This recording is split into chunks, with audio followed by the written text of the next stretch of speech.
السلام عليكم ورحمة الله وبركاته. بسم الله والحمد لله والصلاة والسلام على أشرف المرسلين وعلى آله وصحبه الفائزين برضا الله أما بعد.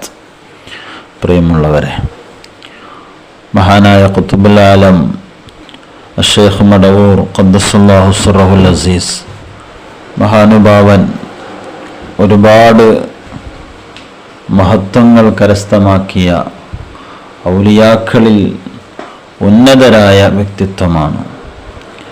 അവിടുത്തെ ജീവിതത്തിൽ പല കറാമത്തുകളും അത്ഭുതങ്ങളും ഉണ്ടായതായി നാം കേട്ടിട്ടുണ്ട്.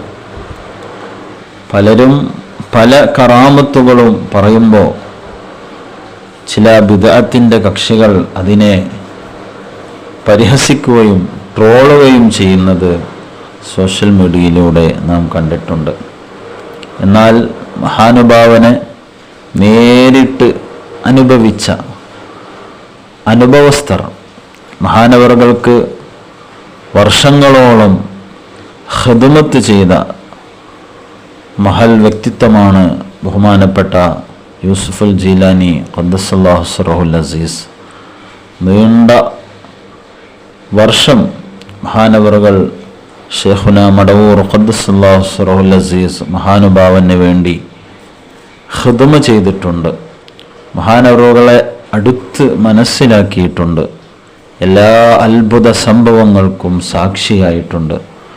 മഹാനുഭാവൻ വഫാത്താകുന്ന സമയത്ത് വരെ അല്ലാഹ് എന്ന പേര് ഉച്ചരിക്കുന്നതിനോടൊപ്പം മഹാനവറുകൾ വിളിച്ചത് സിയം എന്നാണെന്ന് സ്വന്തം മകൻ തന്നെ നമ്മെ അറിയിച്ചതാണ്. പ്രിയമുള്ളവരെ, ആ യൂസുഫുൽ ജീലാനി തങ്ങൾ തന്നെ മഹാനായ ഖുതുബുൽ ആലമിനെ പരിചയപ്പെടുത്തുന്നത് നമുക്ക് കേൾക്കാം. നമുക്ക് കണ്ടിട്ട് പരിചയമാണ്. സീമുരിയുള്ളാക്ക് ഒരാളും കണ്ട പരിചയം വേണ്ട, എല്ലാം പരിചയമാണ്. ഈ ലോകത്തുള്ള സർവ്വകാര്യങ്ങളും പൊന്മുള ഉസ്താദിനോട് പറഞ്ഞു അദ്ദേഹത്തിന് കുട്ടികളുണ്ടാവില്ല. ഡോക്ടർമാർ ആധുനിക ശാസ്ത്രീയ സാങ്കേതിക വിദ്യകൾ കൊണ്ട് മക്കളുണ്ടാവില്ല എന്ന് വ്യക്തമാണ്. കുറെ കാലമായി സിഎമ്മിൻ്റെ അടുത്ത് എന്നോ പറഞ്ഞു നിങ്ങൾക്ക് 2 പെൺകുട്ടികൾ ഉണ്ടാവുന്നു. അപ്പോൾ ലോകത്ത് എവിടെയാണ് അവർ സൃഷ്ടിക്കപ്പെട്ടത്, എവിടെയാണ് അവർ ഉണ്ടായിരുന്നത്, എങ്ങനെ ഐഡന്റിഫൈ ചെയ്തു എന്ന് കണ്ടുപിടിക്കാൻ കഴിഞ്ഞു.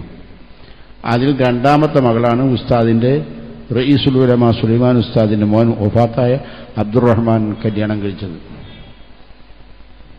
അവരെ പുയ്യാപ്പളത്തായിരുന്നു, ഉസ്താദിന്റെ മകനായിരുന്നു. മണലിപ്പോയ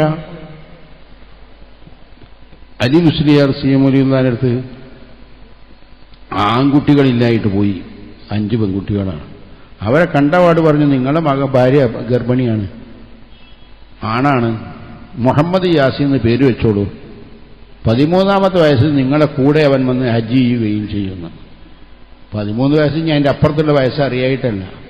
അപ്പോൾ ഈ ലോകത്തുള്ള സർവ്വ യാഥാർത്ഥ്യങ്ങളും വരാൻ പോകുന്നത് കഴിഞ്ഞു പോയതും വസ്തുനിഷ്ഠമായി സൂക്ഷ്മമായിട്ട് അറിയാവുന്ന മാൽ വ്യക്തിയായിരുന്നു. അവരുടെ ഓരോ നോളജും പരിശോധിക്കുമ്പോൾ ഇന്ന് ഈ കണ്ട ആളുകളൊക്കെ പ്രസംഗിക്കുന്നുണ്ടെങ്കിൽ തന്നെ ഒരു കപ്പ് വെള്ളം കൊടുത്തവരോ അല്ലെങ്കിൽ എന്തെങ്കിലും ഒരു ഖിദ്മത്തെടുത്തവരോ കൂടി ബന്ധപ്പെട്ടവരോ കണ്ടവരോ ആയിക്കോളുന്നില്ല. പറയുന്നത് കറക്റ്റാണ്. അവരെ സംബന്ധിച്ച് പറയുന്നത് മുഴുവൻ വസ്തുനിഷ്ഠമായി അവർ പറയുന്നത് മുഴുവൻ അങ്ങനെയാണ്. എന്തും പറയാം അവരെ കൊണ്ട്.